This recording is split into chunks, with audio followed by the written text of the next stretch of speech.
Hey everyone, welcome back to my vinyl collection. So we're finally going to get to talk about Autumn Low's latest album, Last Young Renegade. So for the 7th record, they come back with some insanely well designed album artwork designed by Sam Spratt, where you have this sort of personification of the last Young Renegade figure that they keep going on about as part of the narrative behind this album,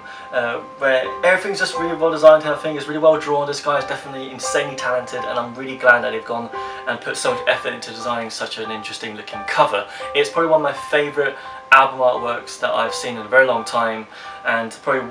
definitely one of the best that Autumn Low has come out with. And there's so many interesting things about this artwork which I think reflects the way you listen to the album, where you need to listen to a song a few more times to pick something else up that you didn't notice the first time around. And I feel like that kind of happens here with the artwork, because there's just so much going on here. Because there's not just this, it's, you know, it's a wide angle sort of like landscape poster with the artwork kind of going bleeding onto the back here, and as well as into the inside gatefold sort of a cover, as you can see there. So it's like a 3-panel kind of bit of artwork. And I'm loving the colours. I love the dark tones which reflect the dark nature of the album and the songs and the stories that they tell on the record. And I'm loving how the red really contrasts with everything else. And all the imagery, there's so much homage to like their past albums, such as The Car, with like the album titles from the ones they released beforehand, and just little things which, I mean, there's a socio-political kind of vibe to it, with the TV set here with a president who is apparently, well, I think it's supposed to be Trump, banning pop punk apparently, and the fact that he's wearing this sort of like demon mask thing, and how these all these sort of little characters are everywhere, these sort of like demon type of baby type things, or whatever they were calling them, kind of are sort of everywhere, because it's like a hidden sort of demon that's going on throughout this guy's life. And also this personification of the last Young Renegade with this character, which isn't necessarily male or female, I think really reinforces the idea that, you know, this could be anybody, and it's sort of aimed for everybody and for everyone to be able to relate to it. There's even almost like an Asian kind of influence behind it as well, with the red dragon, the colours, the design of the waves and the clouds, as well as the fact that there's even a guardian lion, or 3-headed one for that matter, at the back here. And on the inside there's even like a Greek god type figure, I don't know, like Poseidon or Zeus or whatever, you know, amongst the waves, which all of these kind of imagery I feel like is really impactful, and it really feels compelling, and it kind of sums up the album as a whole. Another thing I find very interesting about this artwork is that they haven't used their band name sort of slapped across it anymore, which I think is cool, because of the way that it really emphasises the artwork, making it seem much more cinematic, like a movie poster, and using Last Young Renegade like a title as opposed to, you know, oh, here's our band name, this is ours. It doesn't really require us to go, oh, is that Autumn Low? No, we know straight away, or even if we don't know, the artwork is so interesting and so like well designed that it intrigues people to find out what this is about, regardless of who they are, which I think is quite an interesting design choice. As this is a gatefold LP, it means it can open up like so, with artwork sort of extending onto the inside, whilst on the other panel you do have the band sort of hidden away in the dark, with the neon sign being anything that sort of stands out, along with the credits here. That's all you get from the actual packaging of the sleeve. But on the inside you do have a lyric sheet, or panel shall I say, with the lyrics on this side, with some bit of artwork on the bottom here, on the other side being the new logo. You do get a download card, so you don't have to worry about not being able to rip your music from your LP, but it does unfortunately come with, you know, a very typical standard paper sleeve for the record, which again is really like the worst material you can have to put your record in, so which is why I use original master sleeves. So for the record itself, it's an absolutely gorgeous opaque red colour, which I adore so much, because it's my second red LP, the first one being Lesson Romantics by Mayday Parade, and I only have 2 of these which are red. And also it's a very appropriate colour to use because of the contrasting reds they have on the album cover and artwork. And as well as that, it's just nice to know that, you know, they've gone for like a slightly more exclusive colour as opposed to just a standard black, which doesn't feel as special. And also I think you can only get the red version from their website, so if you're interested in getting one, that's where you need to go to get it. So for the track list itself, it's definitely one of the most honest and personal set of songs I've ever written. And it does dwell into like more darker territories, as well as being much more self-reflective than anything they've ever written. Now this album opens up with a very powerful title track which sets the tone sonically, lyrically and thematically, as well as being a song that is somewhat familiar to previous listeners of their albums to kind of settle down smoothly and transition into the new sound. Now don't get me wrong, I don't love everything about the music I listen to, I do have criticisms, and in this case for example the song Drugs and Candy, it does do this thing that I see a lot of bands do sometimes where they repeat certain lyrics and phrases and lines in a song, and it does feel like at times it kind of feels like filler when it's not trying to be, but it does give me a slight sense of fatigue, and I kind of hope that they'd put more effort into writing more complicated, I guess, lyrics which are different to the one beforehand, as opposed to saying, okay, I'm going to say the title of this track and I'm going to repeat it again and I'm going to have a slight different variation of it and then repeat it. Like, it just feels a little bit annoying after a while, but luckily for these guys in this song, for instance, they do redeem themselves really well towards the end of the song, where it just suddenly sounds really epic, and when they do repeat things it sounds really intense and really powerful and really like a rock song. And if you hear the end of the song, you would get what I mean, and that's why I feel like even with the criticisms in mind, they have done this song really well. Now the song Dirty Laundry, like in my review video, is a great track to use to summarise the entire album as a whole, to introduce us to this new sound as well as show us a new side to them by being a lot darker and not just cheerful like they usually are. Good Times is a song that's definitely very dreamy and ambient, that kicks off with some vocals that are very stylised in a way that we've never heard before from an all-time low song,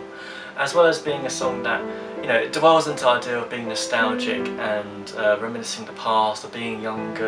and not kind of wanting to let that go and kind of wanting to maybe relive it, but also admiring how life was like back then, which is a lot in some ways similar to the song Nice to Know You, where both are probably the most reminiscent sort of nostalgic tracks on the record.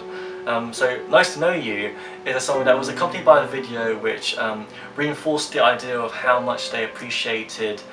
knowing the people, meeting the fans along the way, the venues they played in, the places they've travelled to, and how much has changed since then and how much they built up over the span of 10 plus years. So it is again another interesting track which helps give you that extra sense of nostalgia value to it, as well as being a song that's definitely much more heavier, much more down to earth and a bit more gritty, as opposed to the more electronic songs on the record, even though those electronic synth aspects do weave itself quite smoothly into this song as well. So in general it is a nice track to kind of pull back, you know, the older fans as well as the new fans. Life at the Party is a song I did not expect to be on this record, or to be a song that's ever written by All Time Low for that matter. I mean, because it's a song that Alex sort of wrote kind of like a self-critique about himself from like an outside perspective, discussing the idea of being this central rock star figure and the struggles and conflicts of what he'd be like without it and being lost within it and everything, and could he still identify himself with anything if he didn't have it anymore? What is his identity without this lifestyle? And I feel like it's an interesting song because it does get quite mature in a way, because it sounds, from the title it sounds like it's a really fun song about partying and everything, but it's actually a very self-reflective song which dwells into the more serious issues of is this truly what makes them happy. So after listening to this entire album, my new favourite song has to be Nightmares. From a songwriting standpoint, it's definitely probably the most personal song they've written, if any one of the most, alongside the song Therapy. I feel like it's up in that sort of category, and it's definitely a song I'm really looking forward to being played live, because I can totally see it being played after Therapy and Missing You, or it replace one of those songs, but it's a song that definitely dwells into a lot more darker elements, much more personal elements of overwhelming fear, of whether it be from a childhood standpoint or even now when you're a certain age. No matter how old you are, you'd have these fears. You have to put on a brave face and just try and plow through it, and yet even that might not be enough, and even people who we think are really strong might be going through something as well. It deals with this idea of inner demons, and it just feels like a really personal song that speaks to me the most. And also it's one of the songs that are definitely much more successful sonically, in the way it sounds and the instruments that they use and the experimentation that was put behind it, such as in the chorus it does say I'm wide awake, but in like an electronic kind of distorted interesting way, which I didn't even knew were actually the lyrics at first. And when I listened to it carefully I was like, oh, it's those lyrics, and it's like, wow, they sort of in as like an electronic kind of vocal, which I feel like is an interesting use of the instruments they had at their disposal and during the experimentation phase, and incorporated into their song. So that was also another good aspect. Another good part about the song is the fact that Alex just sings really well. It's a song that just, he has this interesting way of conveying his emotion through the way he sings, and I feel like it just makes it even more believable and much more compelling. Dark Side of Your Room definitely feels like a very big song, like a stadium filling kind of anthem, which I'm really looking forward to once it's played live. Ground Control is a very pleasant surprise on this record, mainly because they don't really ever duet with a female singer. They have done in the past, such as the song Remembering Sunday, but it wasn't really something they did, alongside each other in such a interweaved kind of way as Ground Control. Here, Tegan and Sara sing really beautifully, whilst Alex sort of takes a back seat for a bit, letting their voices shine, and in the end making a very beautiful dream pop kind of song. The last song, however, I'm not too much of a fan of. It's not exactly my cup of tea in terms of a closer to the album. It does sort of act as a bookend in a lot of ways, but it kind of feels like it's sort of going too much all out on that new style, and I don't know, in some ways it is a good song, but it just wasn't really for me. Because my favourite last songs on an Autumn Night album would be, for example, Therapy off Nothing Personal and Heroes off Dirty Work. So overall, this album makes very good use of using synths, electronic instruments, Alex's vocals, and Tegan and Sara as a feature, as well as this experimentation idea that they had through the writing process and producing process, I guess, where they, compiled together an interesting and excellent addition to the electro synth pop rock genre.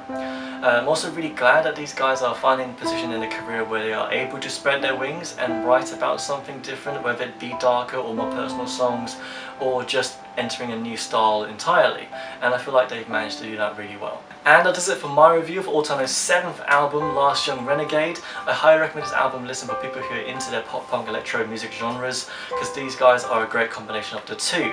If you guys found this video helpful in some way, please feel free to show your support by liking, commenting or subscribing to my channel if you want to. And as usual, I hope you guys enjoyed the video, and I'll see you guys next time. So, see ya.